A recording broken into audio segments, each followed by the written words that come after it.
Presiden Joko Widodo melakukan inspeksi mendadak ke proyek Pusat Olahraga Hambalang Bogor, Jawa Barat yang terbengkalai selama hampir 5 tahun. Pemerintah akan melakukan pemeriksaan ulang secara menyeluruh sebagai bahan pertimbangan proyek ini dilanjutkan atau tidak. Menurut Presiden Joko Widodo, pemerintah mengacu pada penyelamatan aset negara dalam memutuskan kelanjutan proyek Hambalang. Pemerintah melalui Kementerian Pekerjaan Umum akan meneliti dan mengkaji kondisi tanah dan bangunan Hambalang sebelum kelanjutan pembangunan proyek Hambalang. Presiden akan menggelar rapat terbatas bersama menteri terkait dalam 1 minggu hingga 2 minggu ke depan.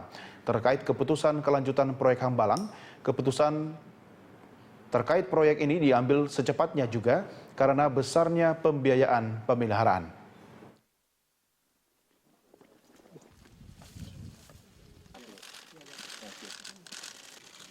Yang paling penting ada penyelamatan aset negara.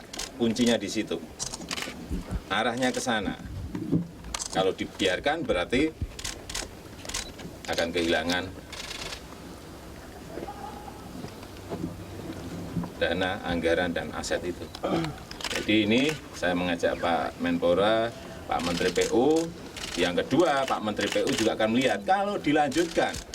Ada pertanyaan kedua, apakah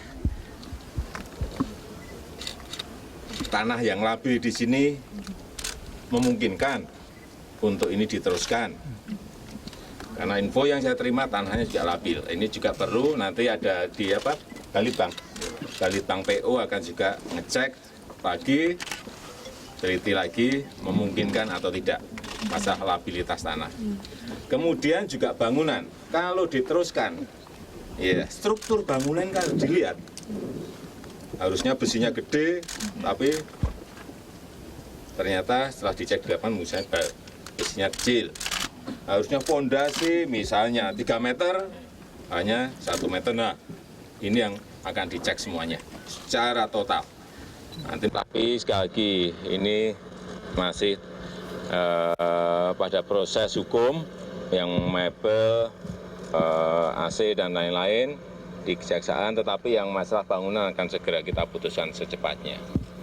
Tetapi juga saya ingin nanti turunkan BPKP untuk mengkat di mana, dan kemudian kalau ke depan memang diputuskan dilanjutkan menjadi jelas. Ini kan kita tidak berbicara yang lalu, tetapi ke depan ini akan diapakan. Kita berbicara ke depannya.